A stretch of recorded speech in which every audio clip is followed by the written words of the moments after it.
La libertad de expresión es un derecho humano básico, constitucional, fundamental, inherente y necesario a la naturaleza humana. Es un catalizador de voluntades y un mecanismo represor de violencias físicas. Contribuye al ejercicio de otros derechos y libertades fundamentales como la libertad de prensa, los derechos de reunión, de asociación, de petición y de participación política. La limitación de la libertad de expresión impide al individuo expresar sus propias ideas y evita que la información necesaria llegue al interesado. La lucha por la libertad nos corresponde a todos, ya que es una lucha por la libertad de expresar nuestro propio individualismo, respetar la libertad de los demás a decir cualquier cosa, por más ofensiva que la consideremos, es respetar nuestra propia libertad de palabra.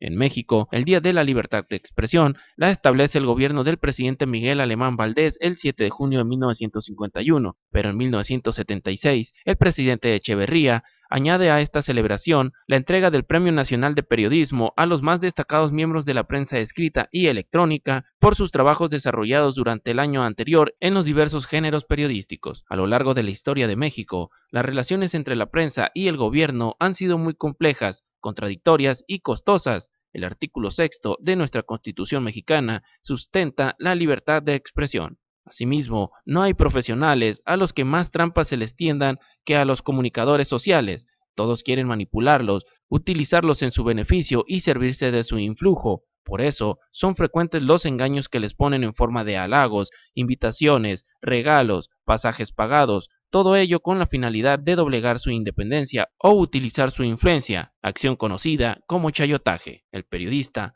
sobre todo a los que han logrado algún prestigio ante el público, están sometidos a múltiples riesgos, no solo para el ejercicio honesto de su trabajo, sino en su misma permanencia en los distintos medios, para su libertad de acción, para su justa aspiración a progresar y aún para la propia integridad personal. Se van a cumplir 60 años de que se instituye en México el día o la celebración de la libertad de prensa. El Día de la Libertad de Prensa le llama. Bueno, así comenzó a llamarse, ahora el Día de la Libertad de Expresión. Son 60 años de celebración. Fíjate que desgraciadamente eso no tuvo un nacimiento muy digno, que digamos. Porque fíjate que en 1951, un 7 de junio, se reúne un grupo de industriales del periodismo, había muy pocos directores, reporteros creo que no había, en un restaurante de México que se llama o se llamaba El Grillón. Fíjate el nombrecito. El Grillón. El Grillón. Entonces se reúnen. Qué coincidente, ¿no? Se reúnen con una finalidad: agradecerle al presidente Miguel Alemán el que les permita ejercer la libertad de expresión, la libertad de prensa. Como si eso fuera una graciosa concesión del gobierno, de los gobernantes, y no un derecho constitucional o una conquista lograda por tantos periodistas que perdieron la vida y perdieron sus patrimonios y perdieron a sus familias en una lucha por tener la libertad de expresión, la libertad de prensa. Fíjate que se reúnen para decirle al presidente: muchas gracias porque nos deja ser libres, porque nos permite... Es como un esclavo que lo libera. Sí, ¿no? Por eso te digo que es un nacimiento un poco digno. Como fue el 7 de junio esa celebración, entre las que estaba gente como Martín Luis Guzmán, como García Balseca, de tan triste memoria, ¿no? José García Balseca, que tuvo la más grande cadena de periódicos en el país de que tenga memoria. Había ese tipo de gente y se reúnen para decirle al presidente gracias. Entonces ahí surge la idea de que se debe instituir el Día de la Libertad de Prensa.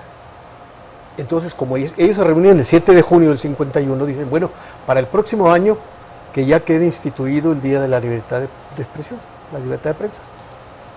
Maravilloso. Entonces, cada año empiezan a reunirse los periodistas o los ejecutivos de los periódicos, se involucra la radio, la televisión y todos los demás medios, y para decirle al presidente muchas gracias porque nos deja ejercer la libertad de prensa. La libertad de prensa, pero sabemos también que esa libertad de prensa se ve restringida cuando quien quiere informar paga la información.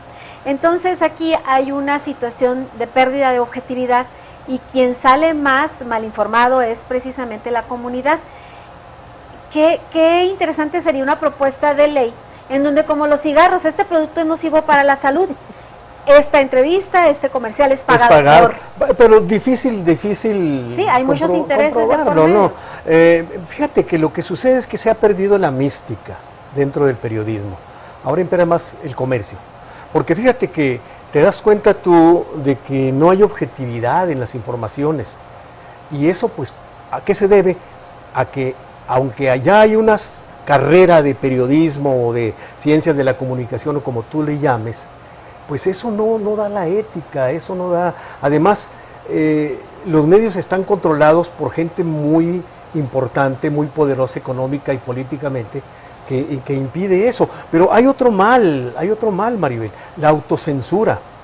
Yo creo que más que la falta de libertad de expresión, está la autocensura. Yo esto lo estoy diciendo equivocadamente o erróneamente, a pesar de que sé que pues estoy engañando a la gente. Increíble. Me estoy autocensurando, pero estoy privando a la población, a la gente, a los lectores, a los televidentes, a los radioescuchas, de que se informen correctamente. El lector ya no es engañado tan fácilmente. El lector sabe cuando está leyendo una nota comercial o una nota informativa o un comentario simplemente. Claro. Pero eso lo vemos desde la prensa más chiquita hasta la más grande. Hasta la más grande. Por eso yo digo siempre que la mejor manera de celebrar el 7 de junio, Día de la Libertad de Expresión, es ejerciendo la libertad, pero ejerciéndola bien. Fíjate que en Agua Prieta no se celebraba el Día de la Libertad de Prensa hasta 1974. En 1974, siendo gerente de lo que era la Oficina de Agua Potable, lo que después fue COPAES y ahora son Mapas, viene a hacerse cargo de la oficina un personaje que se llamaba Ernesto Báez Mora. Y él dijo una vez, bueno, ¿por qué aquí no celebran el Día de la Libertad de Prensa? Porque pues, nadie la celebra, nadie se acuerda de ella. Entonces él organizó un desayuno. En ese tiempo había solamente 3 periódicos. De los 3 periódicos que había, uno estaba en receso. Existía El Sol, La Verdad y El Porvenir. Pero El Porvenir en ese tiempo estaba en receso, de uno de los muchos recesos que tuvo durante su vida, porque cambió muchas veces de director, inclusive yo fui director del Sol en una ocasión, del Porvenir en una ocasión. Entonces existían esos 2 periódicos, La Verdad y El Sol, y esa gente se reunió esa primera ocasión el 7 de junio de 1974, porque Báez Mora los llamó para un desayuno y platicar sobre... Fue una cosa informal, ¿no? Después ya los presidentes municipales o los ayuntamientos empezaron a celebrar el día, ¿no? Y esto se quedó como una tradición a partir de la presidencia de Bernardino Mesa. Y ahí empezó a celebrarse, ¿no? Por parte... Yo les decía, es una celebración muy diferente a la que se hace a nivel nacional. A nivel nacional son los periodistas los que halagan al presidente por permitirles ejercer la libertad de prensa. Aquí no, aquí es al revés. Aquí son las autoridades las que están agasajando a los periodistas. Por La Verdad asistió Antonio Palomares, Juan Antonio Armenta, René Arballo. Por El Sol fuimos Guti González Vaz, Jesús Corrales y un servidor. ¿Fotografías de ese evento? Sí, hay una foto de ese evento. Qué maravilla, es histórico, ¿no? Ese evento, 7 de junio de 1974. Fue la primera celebración de...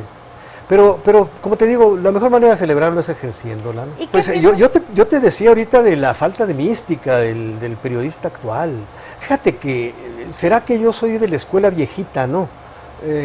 A mí yo me acuerdo que el doctor Briviesca, que era el director del Sol donde yo me hice periodísticamente, decía, bueno, tú estás comentando una cosa negativa de este personaje porque alguien te dijo esas cosas negativas. Bueno, públicalo, pero escucha la otra parte y que aparezcan juntas. Nada de que aparecen los ataques ahora y mañana en un pedacito ahí aparecen las aclaraciones. No.